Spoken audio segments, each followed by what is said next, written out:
Ce matin, j'aimerais aborder avec vous un sujet d'actualité, l'avenir. Votre avenir et plus généralement l'avenir de ce monde, de notre monde.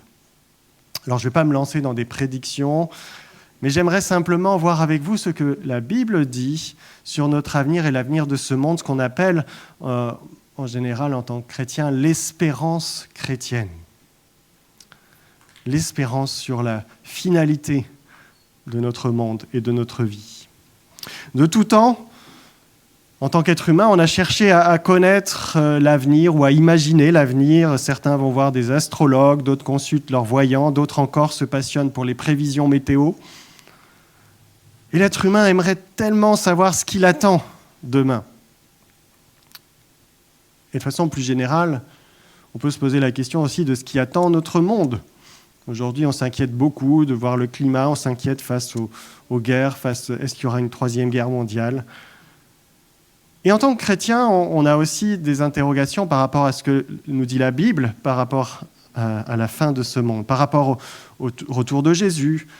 On se pose des questions, on entend des choses, on lit des choses sur les réseaux sociaux, on écoute des messages parfois sur Internet ou dans l'Église.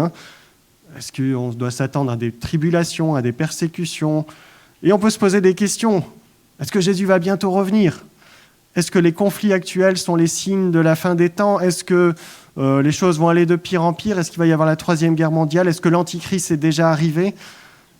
Des questions qu'on peut voir parfois à droite et à gauche. Ce pas des questions nouvelles. Quand vous lisez l'histoire de l'Église, vous voyez que depuis 2000 ans, les chrétiens se posent ces mêmes questions. Et au risque de vous décevoir, je ne vais pas vraiment vous donner de réponse à ces questions durant ce message. Parce que les textes bibliques au sujet de la fin des temps font l'objet de multiples interprétations, spéculations, et c'est vrai que ce n'est pas les textes les plus simples de la Bible. On peut penser par exemple au livre de l'Apocalypse, le dernier livre de la Bible, qui est un livre qui nous parle un peu de ce qui va venir. Et ce n'est pas un livre facile. Alors c'est pour ça qu'à partir du jeudi 30 octobre, on va commencer une série d'études bibliques sur le livre de l'Apocalypse durant notre réunion du jeudi soir. On aura un peu un nouveau format pour notre réunion du jeudi soir à partir du 30 octobre avec un temps de louange, un temps d'étude et un temps de prière. On va combiner un peu tout chaque jeudi. Mais voilà, il y en a qui se réjouissent. Mais ce matin, je ne vais pas vous parler de l'Apocalypse, pas spécifiquement en tout cas, je citerai quand même un ou l'autre verset. Donc rendez-vous à partir du 30 octobre pour ça, mais je ne vais pas vous proposer non plus une nouvelle interprétation des textes difficiles de la Bible qui parlent de la fin des temps, mais j'aimerais plutôt nous aider à avoir quelques points de repère généraux sur ce que la Bible dit par rapport à la fin des temps. Quand on parle de fin des temps, vous avez peut-être entendu aussi ce mot qu'on utilise parfois en théologie, l'eschatologie, les choses de la fin, la réflexion sur ce qui nous attend. Mais dans la Bible, c'est surtout le langage de l'espérance qui est là. Pour nous, ce n'est pas quelque chose qui doit nous faire peur, c'est une espérance que nous avons en Jésus-Christ. Et on va se focaliser sur ce qui est au cœur de notre espérance chrétienne, sur ce que la Bible présente d'abord clairement, sans détour, où là tous les chrétiens sont d'accord sur les certitudes que nous avons à ce sujet. Et puis on parlera dans un deuxième temps un petit peu qu'est-ce qu'on fait des incertitudes, des choses qui sont plus débattues, où c'est moins clair à ce niveau-là. On va commencer par les certitudes bibliques. Et on va avoir cinq certitudes qui me semblent importantes sur ce que la Bible dit clairement au sujet de la fin des temps. Les éléments qui sont vraiment le cœur de notre espérance en tant que chrétiens. Et premièrement, première certitude, c'est que Dieu règne. Dieu règne. Il est le roi des rois qui règne sur l'histoire du commencement jusqu'à la fin. Rien n'échappe à son règne. Personne ne peut s'y opposer indéfiniment. Et parce que notre Dieu est un roi infiniment bon, ce n'est pas un roi cruel ou dur, parce qu'il est ce roi-là, c'est une bonne nouvelle. Dieu règne. Et ça, c'est quelque chose qu'on trouve encore et encore affirmé dans les textes bibliques qui évoquent la fin de l'histoire. C'est le cas dans le livre de l'Apocalypse. J'ai déjà mentionné ça jeudi, mais je vais le rementionner à nouveau. Chapitre 4 de l'Apocalypse, vous avez une grande vision dans l'Apocalypse qui s'étale du début du chapitre 4 jusqu'au chapitre 22, donc quasiment toute l'Apocalypse. Une grande vision que le Seigneur Jésus révèle à Jean sur ce qui doit venir. Et cette vision commence comme cela au chapitre 4, versets 1 et 2. On va afficher le texte. Jean dit « Après cela, je vis une porte ouverte dans le ciel et la voix que j'avais entendue me parler au début, c'est la voix du Christ ressuscité, qui résonnait comme une trompette, me dit « Monte ici et je te montrerai ce qui doit arriver après cela. » À l'instant, l'Esprit se saisit de moi. Et voici, il y avait un trône dans le ciel et sur ce trône, quelqu'un siégeait. Je trouve ça extraordinaire. Jésus dit à Jean, « Viens, je vais te montrer ce qui va arriver. Je vais te montrer ce qui doit arriver dans l'avenir. » Et là, on s'attend tout de suite à avoir des révélations étonnantes. Mais la toute première chose que Jean va voir, c'est un trône.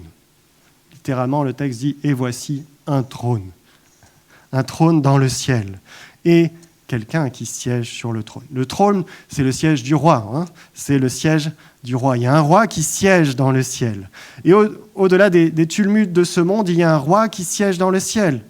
Et ce roi, dans tout le chapitre 4, va présenter la gloire, la grandeur, la magnificence, l'éternité. Ce n'est pas l'empereur romain qui était le grand roi de cette époque. Ce n'est pas le roi Louis XIV. Ce n'est pas le roi Charles III. Ce n'est pas le roi des Belges. Ce n'est pas le président américain. Ce roi qui règne sur tout l'univers, c'est le créateur de l'univers. C'est le Dieu tout-puissant, éternel, infiniment grand. Dieu règne. Il règne depuis toute éternité, depuis le commencement. Et il régnera encore à la fin. Et la Bible nous dit que malgré la rébellion de Satan et des démons contre le règne de Dieu, malgré la rébellion de l'être humain contre son créateur, son roi créateur, et même si tous les rois de la terre et toutes les armées du monde se liguaient contre lui, Dieu règne malgré tout, encore, et il régnera pour toute l'éternité. Et non seulement il règne, mais c'est un roi qui veut notre bonheur, notre salut. Et ce roi que nous rejetions en tant qu'être humain, eh bien, il est venu lui-même sur la terre. Pour non pas nous régler notre compte, mais d'abord nous dire son amour pour nous, son désir de nous pardonner, son désir que nous soyons réconciliés avec lui. Et c'est pour cela qu'il a envoyé Jésus-Christ qui est le Fils de Dieu, Dieu lui-même, qui s'est fait être humain pour nous démontrer l'amour du roi des rois. Et qui est venu non pas comme un roi violent et puissant, mais comme un roi serviteur, qui est venu mourir à notre place sur la croix. Un roi qui est serviteur, mais qui ne va pas rester dans la tombe non plus, qui va ressusciter le troisième jour, qui va démontrer sa victoire sur la mort et sur le péché. Un roi qui ensuite est monté au ciel, qui s'est assis à la droite du Père, et un roi qui reviendra pour rétablir le règne de Dieu sur la terre. Alors si Dieu est notre roi, si c'est dans ce roi-là que nous avons placé notre foi, notre confiance en Jésus-Christ, nous n'avons rien à craindre. N'ayons pas peur. Dans l'évangile de Jean, quand Jésus parle de ce qui va attendre les disciples, il dit que votre cœur ne se trouble pas. Que votre cœur ne se trouble pas. Il y a de la place pour vous dans ma maison, dans la maison de mon Père. Et en Matthieu chapitre 24, un texte qui va s'afficher aussi, Jésus dit à ses disciples qui se posent des questions sur l'avenir, « Vous allez entendre le bruit de guerres proches, de nouvelles sur des guerres lointaines. N'ayez pas peur, ne vous laissez pas effrayer. Il faut que cela arrive, mais ce ne sera pas encore la fin de ce monde. » Et c'est vrai que, humainement parlant, on peut peut-être s'inquiéter face à l'avenir ici-bas, face aux guerres, face aux catastrophes, face à la question du réchauffement climatique. Mais si nous plaçons entre notre confiance en Jésus-Christ, la Bible nous dit que nous n'avons pas à craindre, que notre cœur ne se trouble pas. Nous n'avons rien à craindre. Et tout au long de la Bible, notre Seigneur nous répète encore et encore, n'ayez pas peur, ne vous inquiétez pas, ne vous alarmez pas, faites-moi confiance. Est-ce que face à ces bruits de guerre, face à ces inquiétudes peut-être un peu générales, on est capable de faire confiance au roi des rois et de trouver en lui notre confiance? Oui, Dieu règne et c'est une bonne nouvelle. Amen. Deuxième certitude que la Bible affirme clairement, c'est que Jésus, le roi, notre roi, va revenir. Le retour de Jésus. Cette attente du retour de Jésus, elle est affirmée souvent dans le Nouveau Testament. Jésus est mort, il est ressuscité, il est monté au ciel, il reviendra. Ça fait partie des éléments centraux de la foi chrétienne. C'est le point central de notre espérance chrétienne. En tant que chrétien, on n'attend pas un événement ou quelque chose en particulier, on attend d'abord une personne, Jésus-Christ. C'est lui que nous attendons, celui que nous aimons, celui qui a donné sa vie pour nous, que nous attendons de voir face à face. Et si Jésus est venu une première fois sur la terre de manière humble et discrète, comme un petit bébé, il est né simplement, il a vécu humblement, la Bible nous dit qu'il reviendra de manière glorieuse et visible de tous. Matthieu 24 dit cela. On va voir le texte au verset 30. « C'est alors que le signe du Fils de l'homme apparaîtra dans le ciel, alors tous les peuples de la terre se lamenteront et ils verront le Fils de l'homme venir sur les nuées du ciel avec beaucoup de puissance et de gloire. » Cette expression du Fils de l'homme dans les évangiles désigne Jésus, le Christ. Christ glorieux. Et ce jour-là, tout œil le verra. Et tout œil sera forcé de reconnaître que Jésus, que notre Dieu est roi, qu'il est Seigneur. Et pour nous croyants, parce que nous avons placé notre foi en lui, notre confiance dans ce roi, non pas sur nos propres forces, mais sur son œuvre déjà accomplie, ce retour de Jésus, c'est un jour merveilleux. Un jour que nous devrions attendre, espérer, où on pourra voir notre Seigneur face à face. Et c'est pourquoi on peut se réjouir par avance de ce jour qui va venir. Et d'ailleurs, la Bible se termine sur cette attente du retour de Jésus. Si vous regardez les tout derniers mots de la Bible à la fin de l'Apocalypse, on trouve cette invitation de l'Esprit et l'épouse qui disent « Viens, Seigneur Jésus, viens, viens, Seigneur Jésus ». Le Seigneur dit « Je viens bientôt » dans ce texte. Et cette mention de l'épouse qui dit « Viens », ça fait allusion à une image qui est utilisée dans la Bible pour parler du retour de Jésus, l'image d'un mariage. Un mariage entre Jésus et son peuple, son épouse, et qui est l'Église, qui est le peuple de Dieu. Je ne sais pas si certains d'entre vous, certainement, ont déjà été fiancés un jour. Vous vous souvenez certainement de l'impatience que vous aviez en attendant le jour du mariage. On attendait ce jour-là.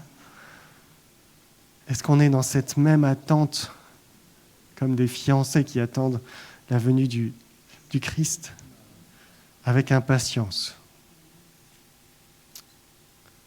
comme on attendrait le jour de mariage? Troisième certitude que nous fournit la parole de Dieu, c'est que la vie ne s'arrête pas avec notre mort physique. Il y a une vie après la mort. Et plus particulièrement, ce qui est assez clairement affirmé dans la Bible, c'est la résurrection. La résurrection au dernier jour. C'est quelque chose qui est au cœur de l'espérance du croyant. C'est quelque chose qui est annoncé encore et encore dans le Nouveau Testament.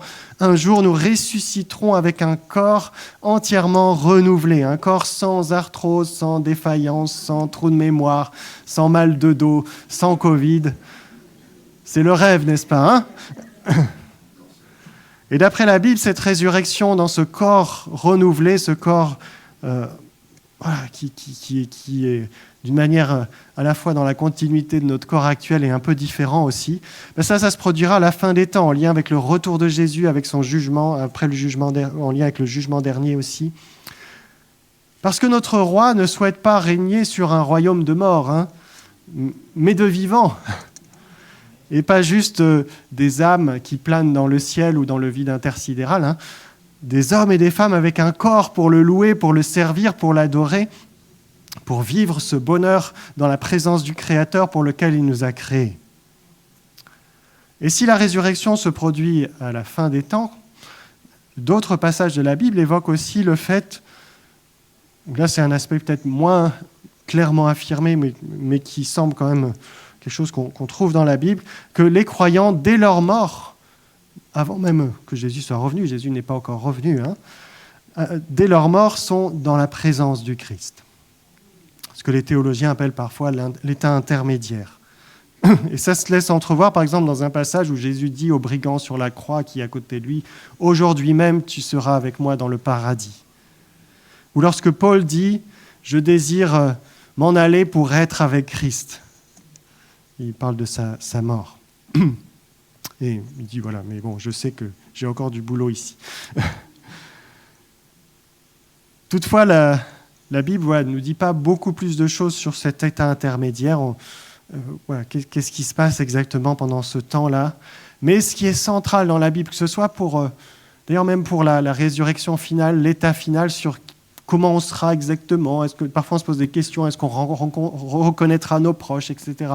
La Bible ne nous dit pas grand-chose là-dessus, mais par contre, ce que la Bible rappelle encore et encore, et c'est vraiment le point central de notre espérance, c'est que nous serons pour toujours avec Christ, dans la présence du Dieu vivant, dans la présence de celui qui ne peut pas y avoir de plus grand bonheur que d'être dans sa présence.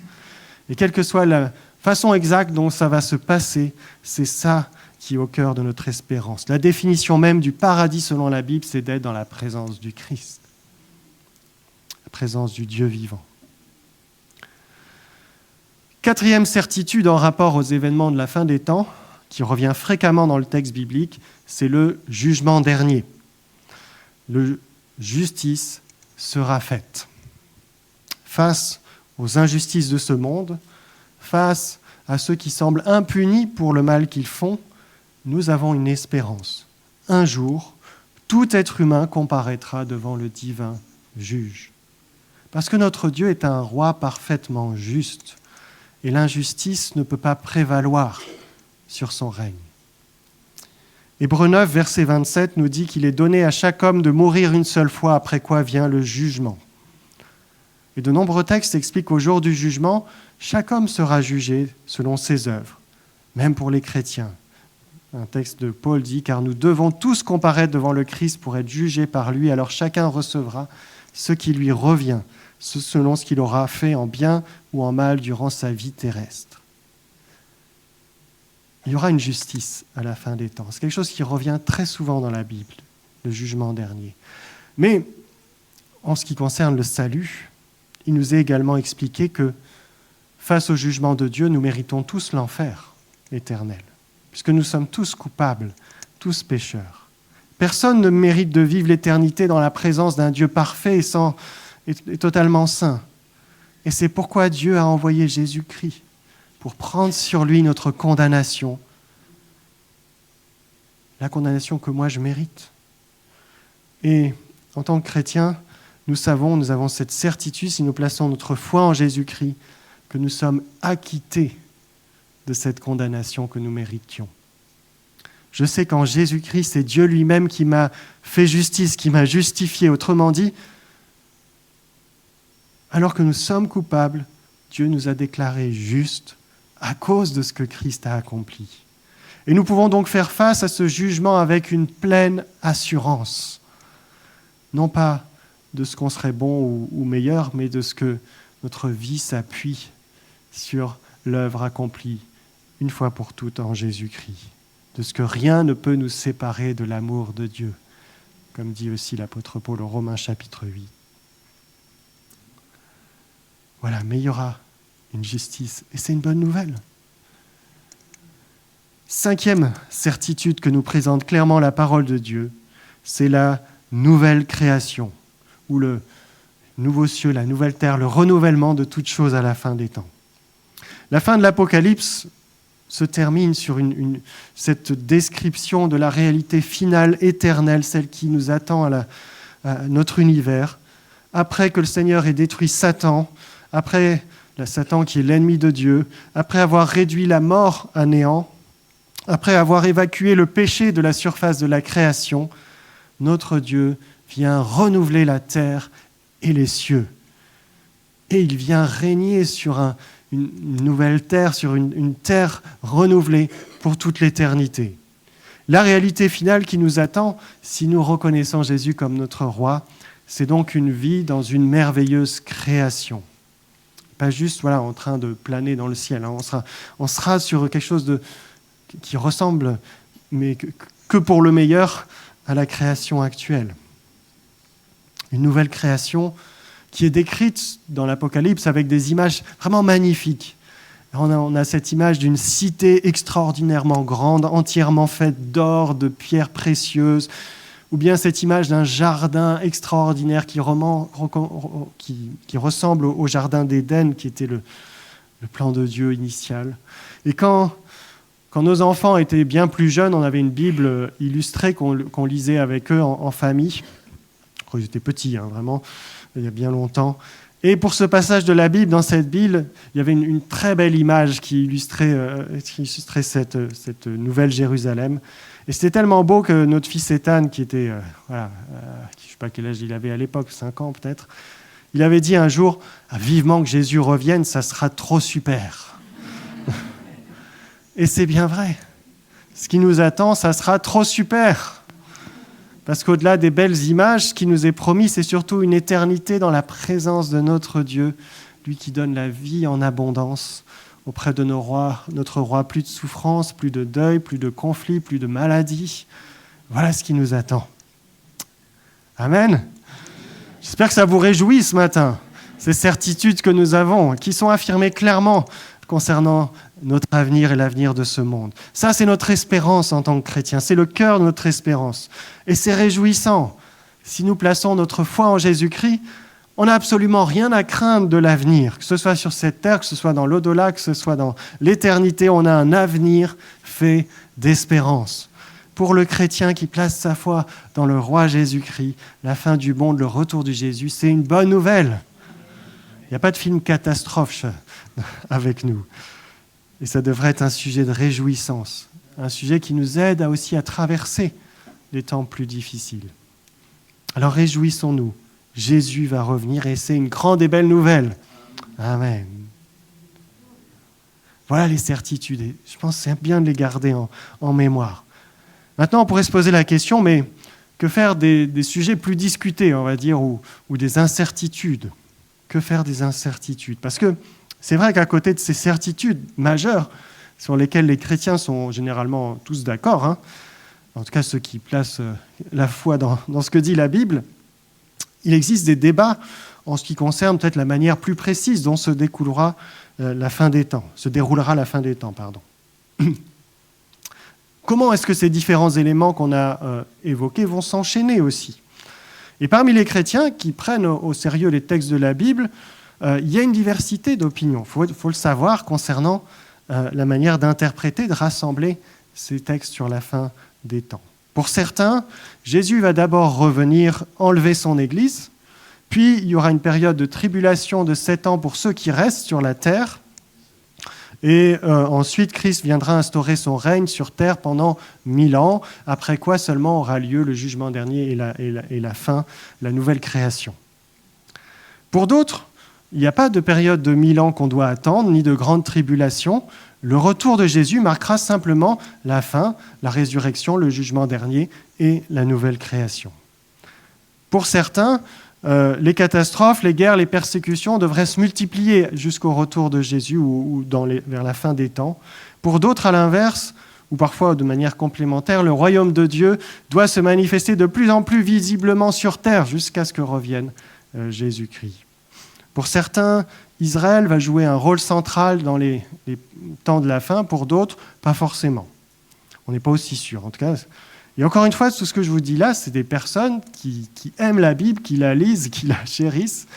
On a même des noms savants qu'on a donnés à ces différentes explications ou interprétations. Je ne sais pas, vous avez peut-être déjà entendu prémillénarisme, postmillénarisme, amillénarisme, dispensationalisme, prétribulationnisme, posttribulationnisme. Voilà, c'est des grands mots qu'on utilise, mais c'est des débats, en fait, des mots qui reflètent des débats qui ont parcouru l'histoire de l'Église. Ça fait 2000 ans que les théologiens discutent, débattent, sans jamais arriver vraiment à un consensus sur ces questions-là. Des croyants qui ont passé leur vie à étudier la parole de Dieu, qui arrivent à des conclusions différentes. Et je peux vous dire que beaucoup, parce que moi je suis aussi un peu dans les milieux théologiques, sont vraiment des croyants qui aiment les Écritures, qui croient en leur inspiration, qui se laissent conduire aussi par le Saint-Esprit. Et pourtant, ils n'arrivent pas à se mettre d'accord sur la manière de comprendre les textes sur ces questions. Et face à ce constat, je pense qu'il y a 2 attitudes possibles. La première serait de faire comme parfois certains chrétiens font, de s'isoler un peu et de dire « moi, je suis absolument certain de savoir comment ça va se passer. Parce que moi, j'ai reçu la bonne interprétation, ou moi, le Saint-Esprit m'a révélé comment ça va se passer, je vais vous le dire, et comment il faut interpréter l'Apocalypse. » Certains ont même prétendu connaître le moment ou la date du retour de Jésus. Et malheureusement, au long de l'histoire de l'Église, ce genre d'attitude a donné souvent lieu et naissance à différents mouvements qui sont vraiment sectaires ou à la limite vraiment de la foi chrétienne, qui ont parfois mal fini aussi au cours de l'histoire. Et encore aujourd'hui, on a des groupements qui arrivent à avoir du monde parce qu'ils vont vous dire voilà comment il faut comprendre l'Apocalypse. Et ça part de ça. Comme si le Saint-Esprit, vous savez, n'était pas à l'œuvre parmi les millions ou les milliards de chrétiens qui, depuis 2000 ans, essayent de comprendre sa volonté en étudiant sa parole. Je pense, vous voyez, cette attitude, ce n'est pas forcément très juste face à cela. Et à mon avis, il y a une attitude qui est plus prudente à adopter, plus humble, de reconnaître humblement que c'est difficile d'avoir des certitudes sur ces détails de ces questions. Et que cette ignorance ou cette incertitude, ce n'est pas lié à un manque d'étude de la Bible, mais au fait que Dieu lui-même n'a peut-être pas voulu nous révéler les détails de notre avenir dans sa parole. Et je crois que notre Seigneur a même volontairement souhaité ne pas révéler tous les détails sur ce qui concerne son retour ou la fin des temps. On sait qu'il reviendra, on l'attend. Comment ça va se passer exactement ? Il y a des indices, il y a des choses qui nous sont laissées, mais il n'a pas voulu nous donner tous les détails. Il aurait pu très bien nous donner le calendrier exact avec les moments, etc. Et même Jésus lui-même a dit cela, en fait. Ce que je vous dis là, ce n'est pas juste mon opinion, c'est ce que Jésus a expliqué. En Matthieu 24, les disciples demandent à Jésus de leur expliquer « Dis-nous quel signe indiquera le moment de ta venue et de la fin du monde. » Qu'est-ce que fait Jésus ? Il leur parle de signes, des guerres, des catastrophes, la persécution, des faux prophètes. Et il met garde d'ailleurs contre aussi ces faux prophètes qui prétendraient savoir exactement aussi où il est ou quand il est. Il reviendra. Et puis il conclut de façon étonnante, après avoir donné plein d'éléments sur cette affirmation, il conclut son discours en Matthieu 24, verset 36. On peut afficher le texte en disant « Personne ne sait quand viendra ce jour ou cette heure, pas même les anges dans les cieux, ni même le Fils. Le Père seul le sait. » Personne ne sait. Il conclut au verset 42 « Veillez donc parce que vous ne savez pas quel jour votre Seigneur viendra. » Vous ne pouvez pas savoir. Dieu n'a pas voulu qu'on le sache. En acte 1 aussi, avant que Jésus monte au ciel, ses disciples lui demandent « Seigneur, est-ce que c'est ainsi que tu vas venir rétablir le royaume d'Israël ?» Et vous voyez ce que répond Jésus. La diapo suivante, « Il ne vous appartient pas de connaître les temps ou les moments que le Père a fixés de sa propre autorité. » Ça ne nous appartient pas. Jésus l'affirme clairement. Dieu, le Père, n'a pas voulu que nous sachions tout concernant l'heure, en tout cas le temps, les moments de son retour. Et Jésus l'a dit à ses disciples quand même, qui l'ont côtoyé, qui ont vécu avec lui, qui le connaissaient bien quand même. Il dit « Je reviendrai à l'heure que vous ne pensez pas. » C'est quand même fort. Alors pourquoi Dieu ne veut pas qu'on sache cela ? Je pense que c'est probablement pour notre bien. Imaginez si vous saviez tous les détails de votre avenir, l'heure précise de votre mort ou du retour de Jésus. Il y a des films qui imaginent un peu ce genre de scénario où on sait que le monde va être détruit à tel jour, à telle heure. Et vous voyez, en général, dans les films, on voit bien que ça part dans tous les sens, un peu n'importe comment, parce qu'on réagit de manière folle en général. Dieu ne nous a pas créés pour qu'on sache cela. Mais notre Dieu est un Dieu bon. Et il n'a pas prévu qu'on passe notre vie en attendant l'heure, le moment, comme on attend le bus ou le train qui va passer, vous savez, à telle heure. Dieu ne souhaite pas qu'on se prépare au retour de Jésus comme on préparerait un départ en voyage. J'ai mis de l'ordre dans mes affaires, j'ai fait mes bagages et j'attends. Vous savez comment Jésus nous encourage à préparer son retour ? En continuant d'œuvrer pour lui, de le servir avec nos forces qui nous donnent jusqu'à la dernière seconde.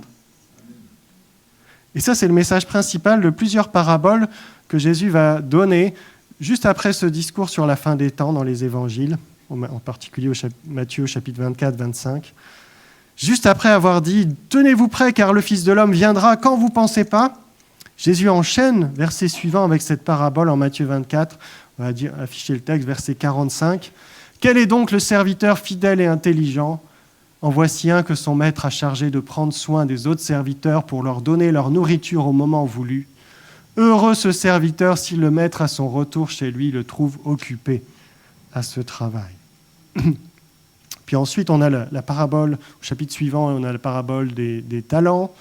On a où Jésus explique que le bon et fidèle serviteur, c'est celui qui aura fait fructifier les talents, toutes les bonnes choses que le Seigneur lui aura confiées pour le bien des autres, pas pour simplement notre propre bien. Et pas celui qui a peur, vous savez, celui qui cache son talent, parce qu'il a peur. Il a peur du retour imprévu de son maître. Et il cache son talent dans son jardin et il attend. Le bon et fidèle serviteur, c'est celui qui attend le retour de Jésus avec joie, sans inquiétude, qui y va, qui est au service, qui fait fructifier ce que son maître lui a laissé. Et Jésus explique ensuite que lors du jugement dernier, il y a cette image aussi où il dit « Ceux qui seront bénis, c'est ceux qui auront pris soin de ceux qui ont faim, de ceux qui sont étrangers, de ceux qui sont malades, de ceux qui sont en prison. » Et vous voyez, qu'est-ce qu'il nous dit Jésus ? Il dit la meilleure façon de nous préparer à son retour, c'est pas de se lancer dans des calculs sur la chronologie biblique ou de regarder les infos en boucle pour savoir si peut-être que Jésus va revenir là. Ou de s'alarmer à chaque guerre ou catastrophe. La meilleure façon de préparer le retour de Jésus, c'est de se mettre au boulot, à son service. C'est comme ça qu'on se prépare à son retour. Le serviteur fidèle, intelligent, c'est celui qui est surpris, dans le bon sens, par le retour de Jésus en plein travail, en train de prendre soin des autres. Celui qui est en train de travailler pour le roi des rois. Et ça, c'est toute notre vie. Notre vie est appelée à être un service pour le roi, dans tout ce que nous faisons, dans notre vie de famille, dans notre travail, nos études, dans une vie d'adoration pour notre Seigneur. Et ça, c'est la meilleure manière de préparer le retour du roi. Parce que servir notre roi, vivre pour l'éternité dans sa présence, c'est ce qu'on va faire pour l'éternité. Et la question qu'il faut nous poser ce matin, c'est qui est-ce que je serai en train de servir lorsque le roi reviendra. Voilà donc ce que la Bible dit sur la fin des temps, sur le retour de Jésus. Et d'un côté, vous voyez, elle nous donne des certitudes réjouissantes. Il faut garder bien ça en tête parce que c'est ça qui doit nous accompagner. Il y a des choses fortes qui nous sont annoncées. Oui, Jésus va revenir. Oui, justice sera faite. Oui, il y a une espérance au-delà de la mort. Oui, la réalité finale de la nouvelle création qui nous attend, c'est juste trop super. Et ces certitudes, elles doivent nous réjouir, nous apaiser peut-être aussi face aux inquiétudes pour l'avenir. Notre Dieu règne. Et si nous plaçons notre confiance en Jésus-Christ, on n'a rien à craindre. Notre Dieu règne. Et la Bible nous présente aussi des incertitudes, ou en tout cas des sujets d'interprétation, et on ne sait pas forcément exactement comment et quand les choses vont se produire. Mais ces incertitudes, elles doivent nous encourager à nous tenir prêts pour le retour de Jésus, car il peut revenir à tout moment. Et comment est-ce qu'on peut se préparer à son retour ? En œuvrant, je dirais, c'est ce que j'ai mis en dernière slide, œuvrer tranquillement et fidèlement dans la joie et l'espérance de son retour. En œuvrant tranquillement, dans la joie, l'espérance de son retour pour notre Seigneur. Il n'y a pas de meilleur moyen de préparer le retour de Jésus. Amen. Je vous invite à prier. Seigneur notre Dieu, notre Père, nous te remercions pour ta parole qui est vraie, ta parole qui nous encourage, ta parole qui nous rappelle que si nous plaçons notre foi en Jésus-Christ, si nous vivons une vie placée sous le signe du service du Roi des Rois, alors nous pouvons nous réjouir de ce qui nous attend. Nous avons un avenir fait d'espérance en tant que chrétiens. Merci Seigneur parce que tu vas revenir et que c'est une bonne nouvelle. Merci Seigneur parce que tu vas venir manifester ta justice. Merci parce que tu vas venir établir ton règne pour l'éternité. Merci parce que l'histoire ne t'échappe pas, Seigneur. Tu tiens le monde dans tes mains. Tu règnes. Et Seigneur, nous voulons placer nos regards et notre confiance dans ton règne. Et Seigneur, dans l'attente de ton retour, nous te prions que ton Saint-Esprit nous aide à vivre en ayant les yeux fixés sur le Roi des Rois, sur Jésus-Christ, dans tout ce que nous faisons. Que nous puissions vivre une vie d'adoration et de service pour toi, Seigneur, à travers notre façon d'aimer notre prochain, à travers notre vie de famille, à travers une vie marquée par la sainteté, marquée par ta présence, à travers une vie, Seigneur, où nous dépendons toujours de toi en toutes circonstances, dans tout ce que nous faisons, dans tout ce que nous sommes, dans notre lieu de travail, sur nos lieux d'études, dans nos projets. Seigneur, que nous puissions garder en tête cette espérance que nous avons en Jésus-Christ et être surpris par ton retour, mais une bonne surprise, une surprise de joie, comme lors de retrouvailles avec quelqu'un qu'on n'a pas vu depuis longtemps, la personne que nous aimons le plus au monde, toi Seigneur notre Dieu, notre Seigneur Jésus-Christ. Sois loué, sois béni et viens encore Seigneur imprimer dans nos cœurs cette espérance que nous avons en toi. Au nom de Jésus, nous prions. Amen.